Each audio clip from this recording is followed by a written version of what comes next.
primero vamos a recordar la clasificación de los ángulos. Cuando el ángulo mide 0 grados, es un ángulo nulo. Si el ángulo mide más de 90 grados, pero menos de 180, es un ángulo obtuso. Si el ángulo mide menos de 90 grados, es un ángulo agudo.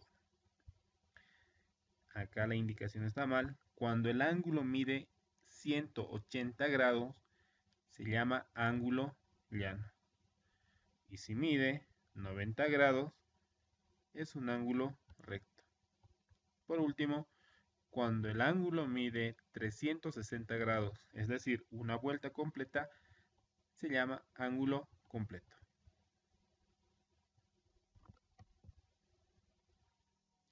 Veremos ahora la clasificación de los triángulos, según sus lados y según sus ángulos.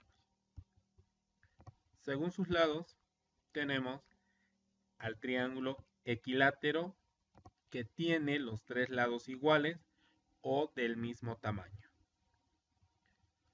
Luego tenemos al triángulo isósceles, que tiene dos lados iguales y uno desigual, o dos lados del mismo tamaño y uno de tamaño diferente. Y al finalizar, el triángulo escaleno, que tiene los tres lados de tamaño diferente. Según sus ángulos, tenemos al triángulo rectángulo, que es el triángulo que tiene un ángulo recto o de 90 grados. Luego tenemos al triángulo acutángulo, que tiene los tres ángulos agudos o menores a 90 grados. Y para finalizar, tenemos al triángulo obtusángulo, que tiene un ángulo mayor a 90 grados pero menor a 180, es decir, un ángulo obtuso.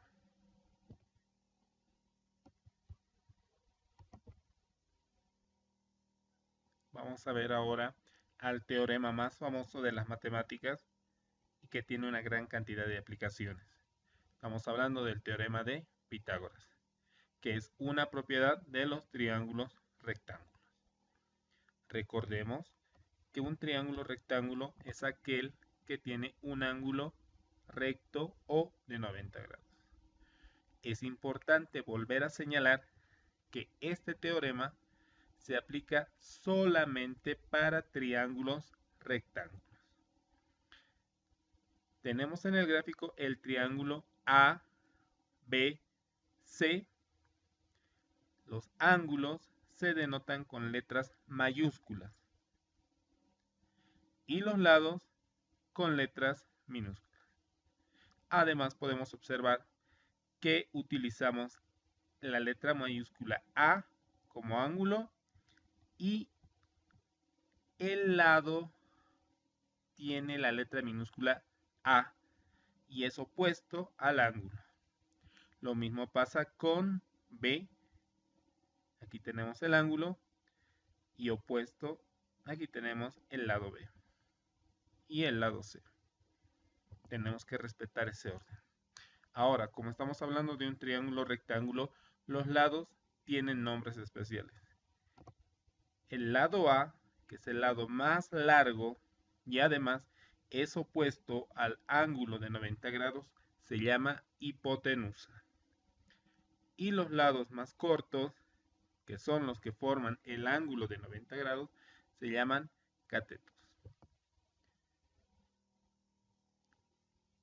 El teorema de Pitágoras textualmente dice que la hipotenusa al cuadrado es igual a la suma de los catetos al cuadrado.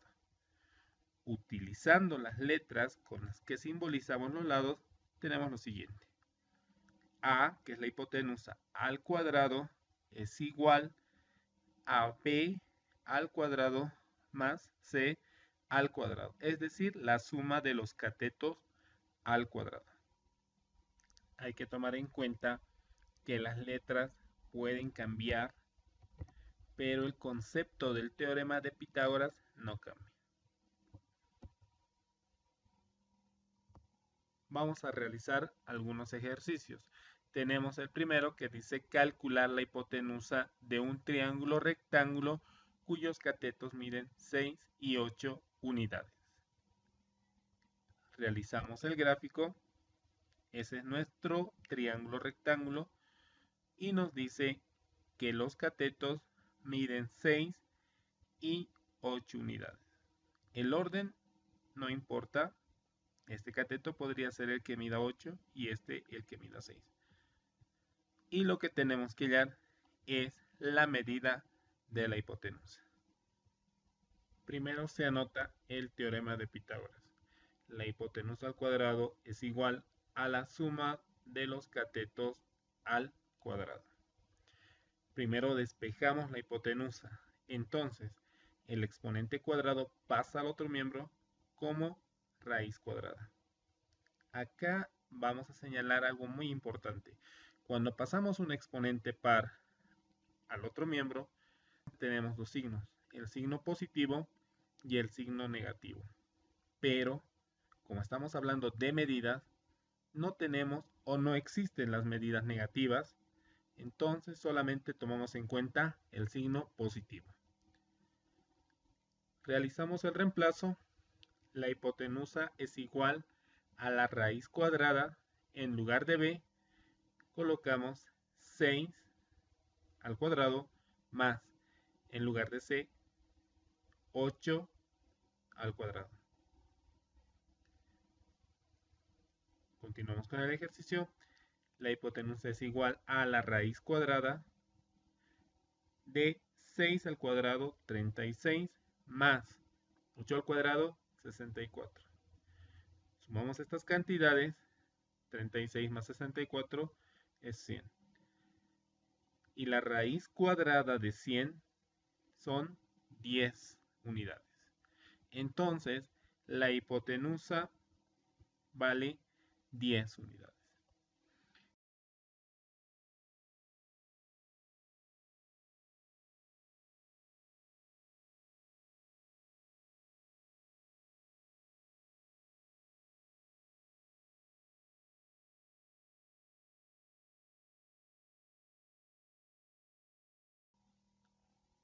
Ahora vamos a resolver este ejercicio que nos pide calcular el cateto X del triángulo rectángulo y aquí tenemos la indicación con el dibujo. En el triángulo rectángulo la hipotenusa mide 7 unidades y uno de los catetos mide 3 unidades. Y para denotar el cateto que tenemos que encontrar se está utilizando la letra X. Es por eso que les decía, no deben aprenderse de memoria las letras. Es mejor aprenderse el concepto de el teorema de Pitágoras, que dice la hipotenusa, que vale 7, la hipotenusa al cuadrado es igual a la suma de los catetos al cuadrado, es decir, x al cuadrado más 3 al cuadrado. En este caso no estamos utilizando las letras A, B y C. Directamente utilizamos los valores que tienen en el ejercicio. Ahora, como lo que queremos hallar está en el segundo miembro, podemos intercambiar miembros sin que esto afecte a los signos. Copiamos entonces x al cuadrado más 3 al cuadrado igual a 7 al cuadrado. Hicimos un intercambio de miembros. 3 al cuadrado que está sumando en este miembro pasa al otro miembro a restar, a hacer la operación contraria. Este cuadrado pasa al otro miembro como raíz cuadrada, reiterando nuevamente que solo estamos tomando en cuenta el signo positivo. 7 al cuadrado, 49, menos 3 al cuadrado, 9. Realizamos la operación, 49 menos 9 es 40. Entonces, x es igual a raíz cuadrada de 40. Utilizando una calculadora, sacamos este resultado redondeado con 2 decimales. Entonces, el cateto X mide 6.32 unidades.